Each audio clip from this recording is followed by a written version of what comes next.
Hello, Mark. My name is Joy. My student number is S04411015, and I'm a freshman. I'm going to read a speech titled The Emergent Genius of an Colonist by Deborah Gordon. I study ants, and that's because I like to think about how organizations work, and in particular, how the simple parts of organization interact to create the behavior of the whole organization. So, ant colonies are a good example of an organization like that, and there are many others. The web is one. There are many biological systems like that: brain, cells, developing embryos. There are about 10,000 species of ants.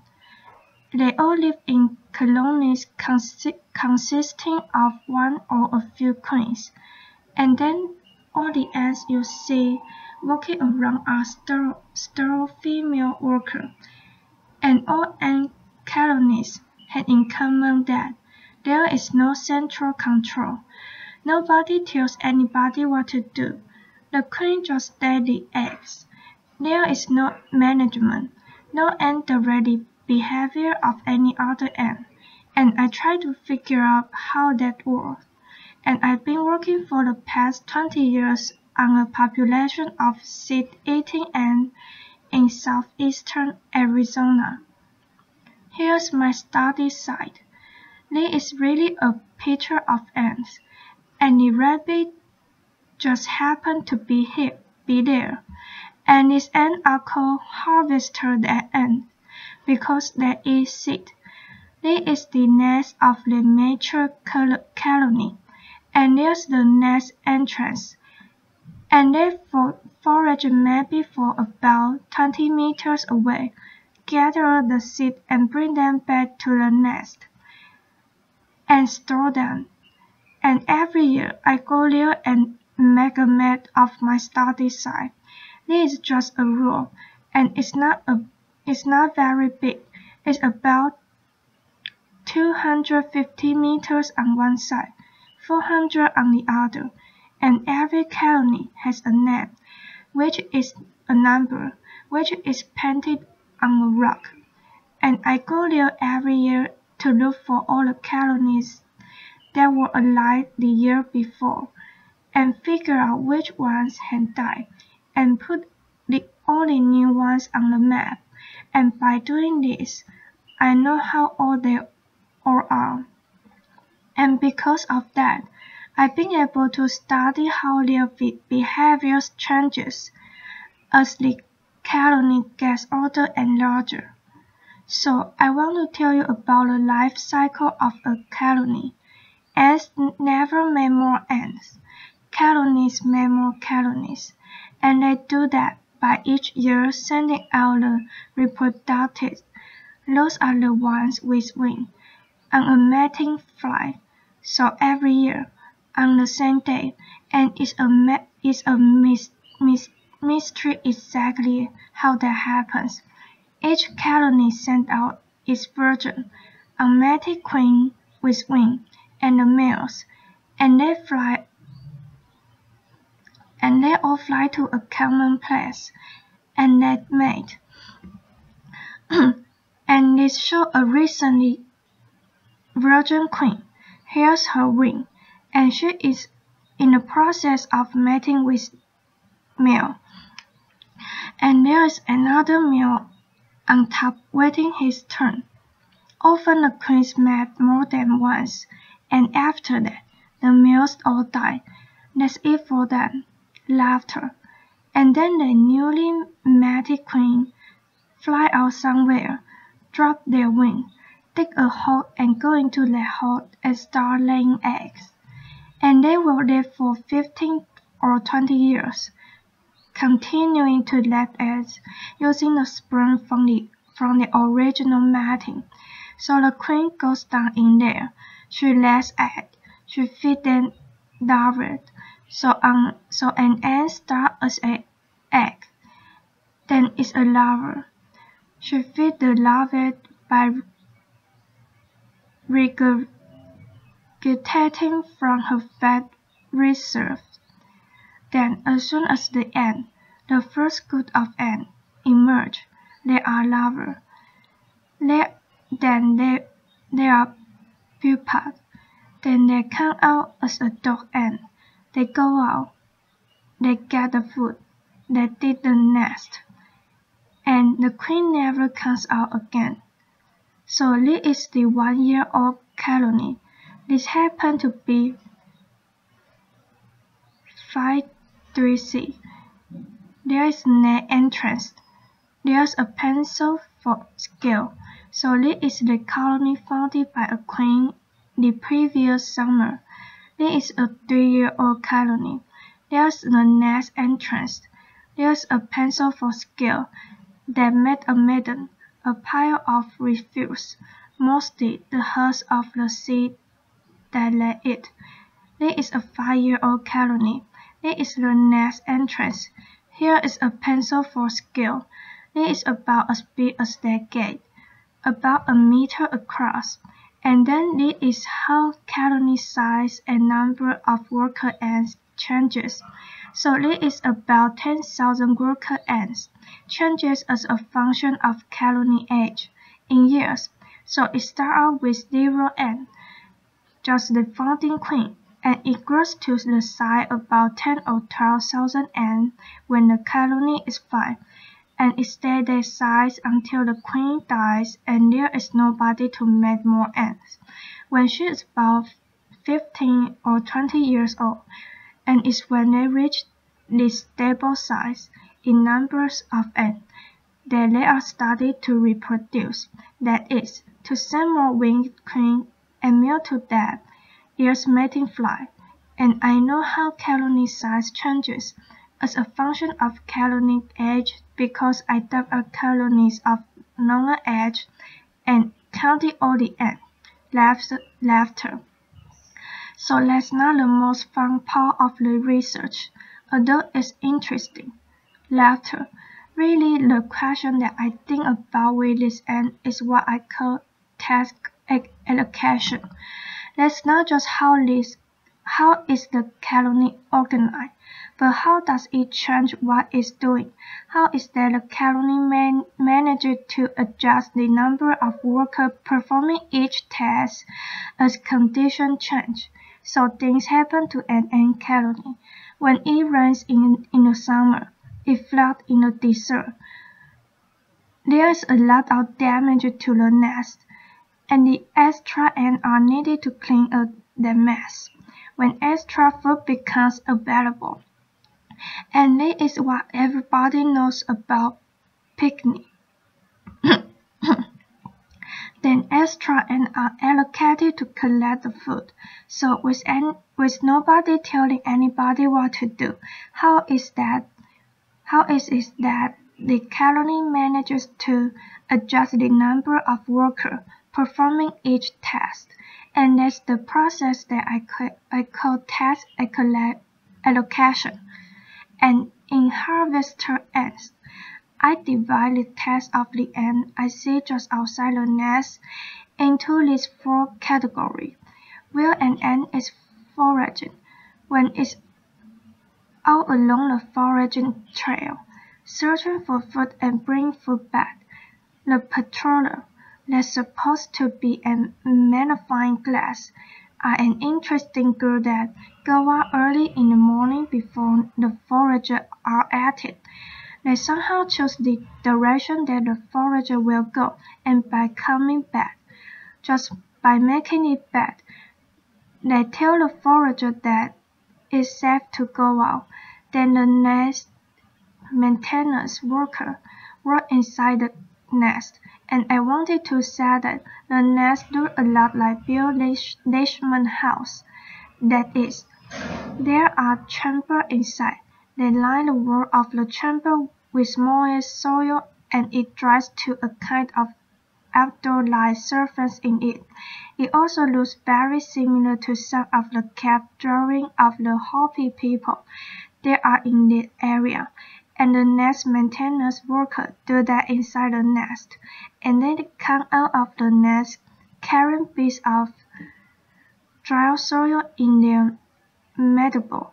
So you see the nest maintenance worker come out with a bit of sand, put it down, turn around, and go back in. And finally, the maiden worker puts some kind of territorial chemical in the garbage. So what you see the maiden worker doing is making a pile of refuse, and one day it's all be here. And then the next day, they will move it over there, and then they will move it back. So that's what the maiden workers do. And its four good are just the ant outside the nest. So that's only about 25% of the colony, and they are the oldest ant. So an ant start out somewhere near the queen, and when we dig a nest, we find they are about as deep as the colony is wide.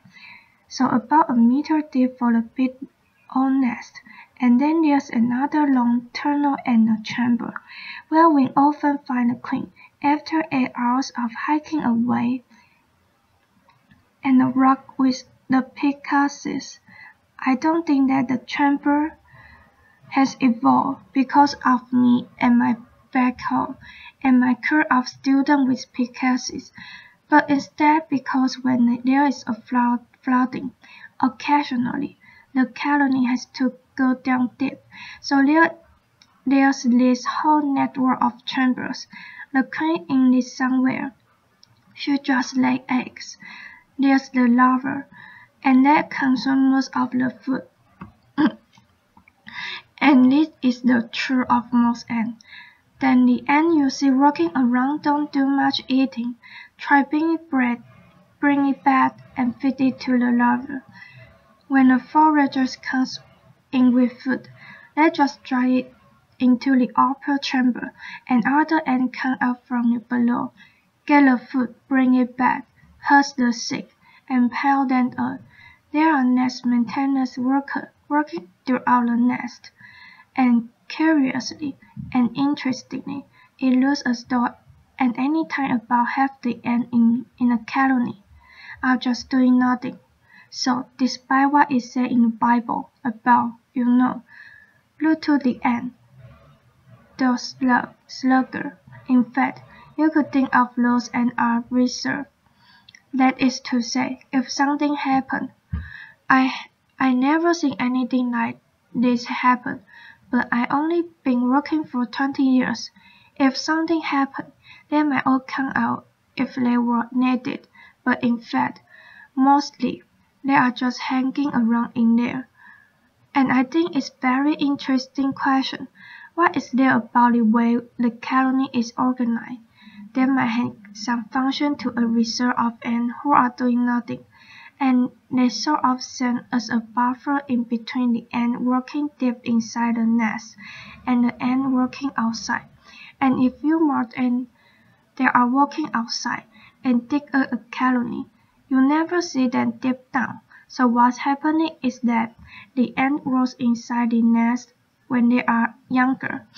They somehow get into this reserve, and then eventually they get recruited to join this exterior workforce.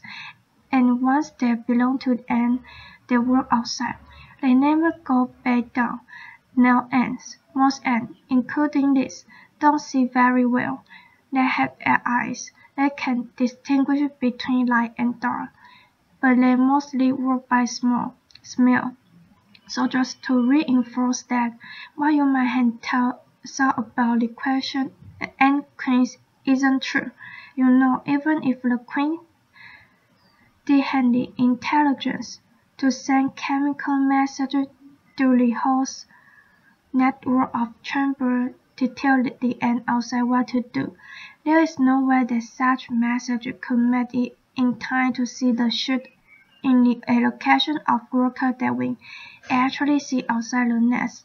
So what's one way that we know the queen isn't directing the behavior of the colony? So when I first set out to work on task allocation, my first question was, What's the relationship between the ants doing different tasks? Does it matter to forager what the nest maintenance workers are doing? Does it matter to the maiden worker what the patrollers are doing? And I was working in a context of a view of ant colonies in which each ant was somehow dedicated to its task from birth and sort of performed independently of the others, knowing its place on the assembly line. And instead I wanted to ask, how are the different task groups interdependent?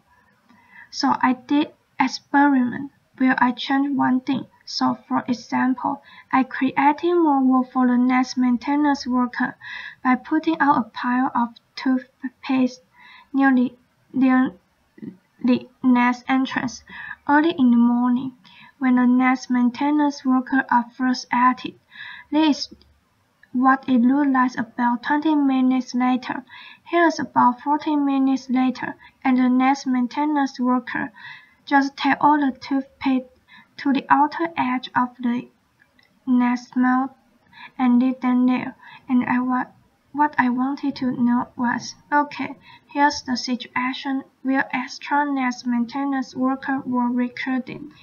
Is this going to have any effect on the worker performing other tasks? Then we repeated all this experiment with the ant moth. So here's some blue nest maintenance worker, and lately we got more sophisticated, and when we had this three-color system, and we can mark them individually so we know which ant is which. We started out with model airplane pen, and then we found this wonderful little Japanese maker, and they work really well. And so just to summarize the result, well, it turns out that yes, the different tasks are interdependent. So if I change the number of performing one task, it changes the number performing another.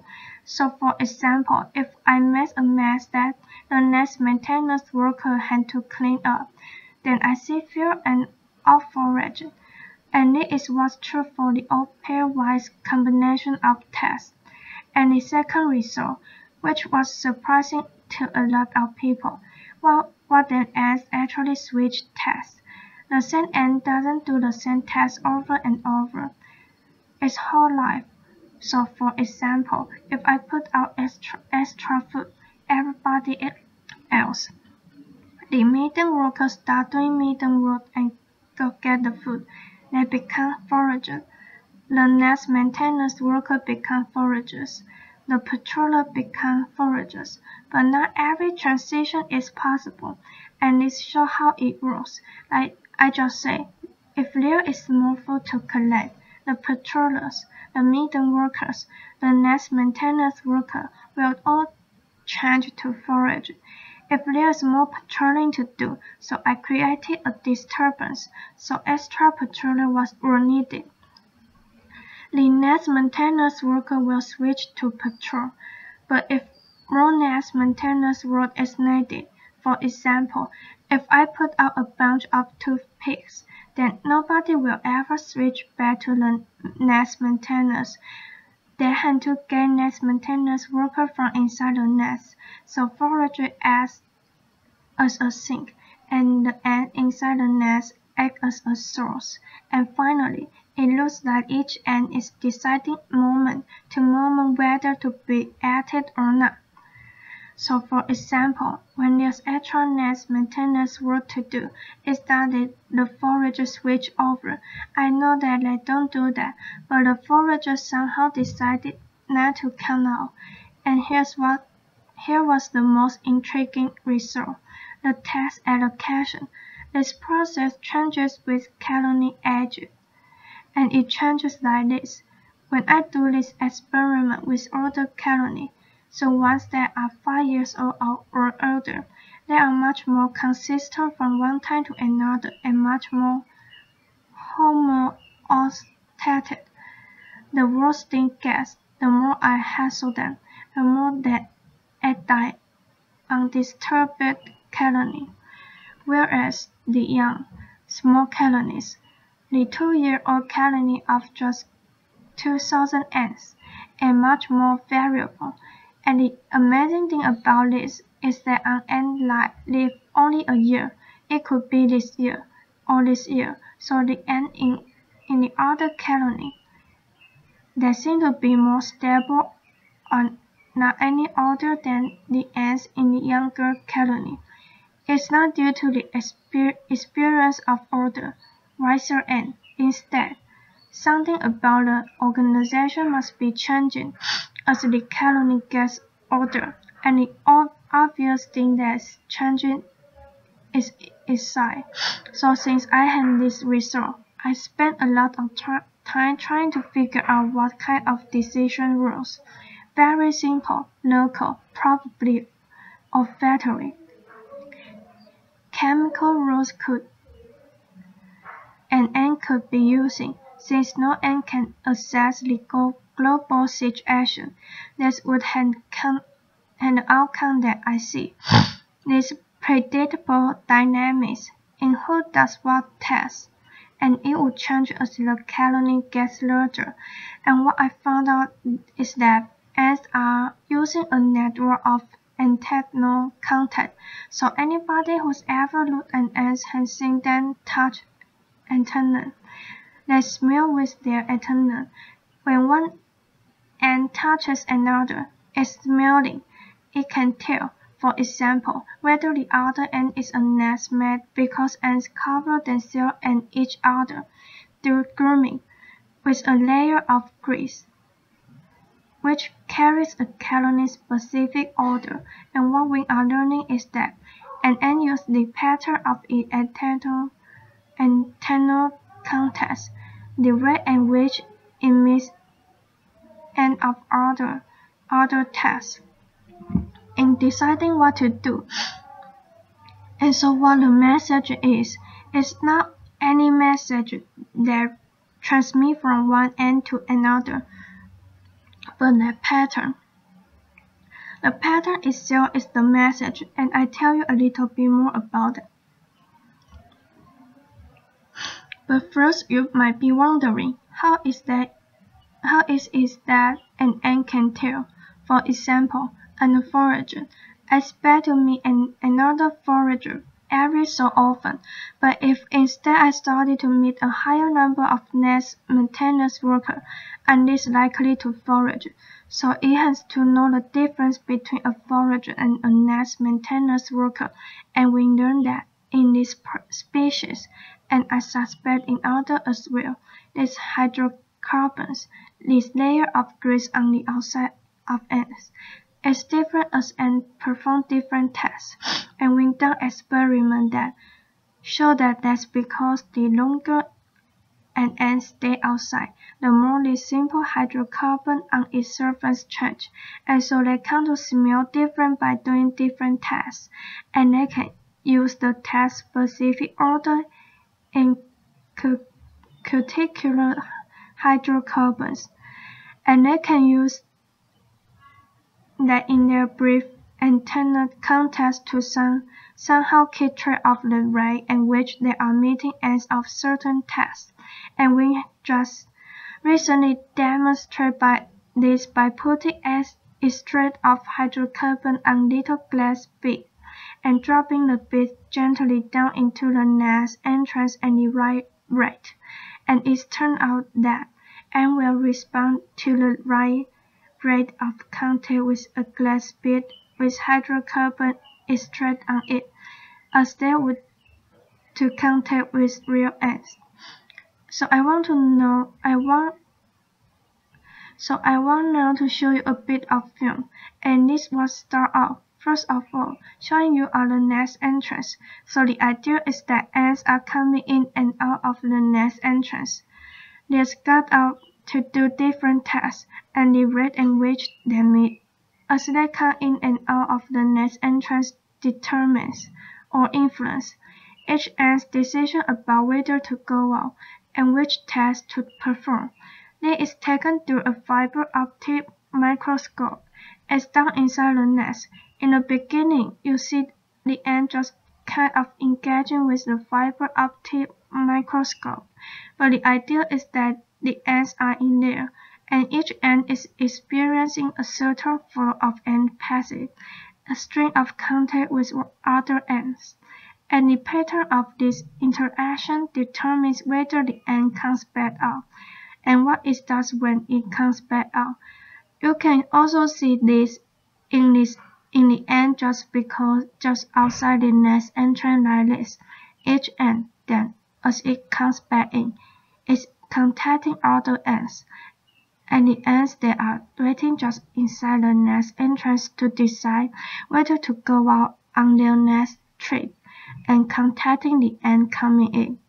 So what's interesting about this system is that it's messy, it's variable, it's noisy, and in particular in two ways. The first is that the experience of each ant can be very predictable, because the rate at which ants come back depends on all the little things that happen to an ant as it goes out and does its tasks outside.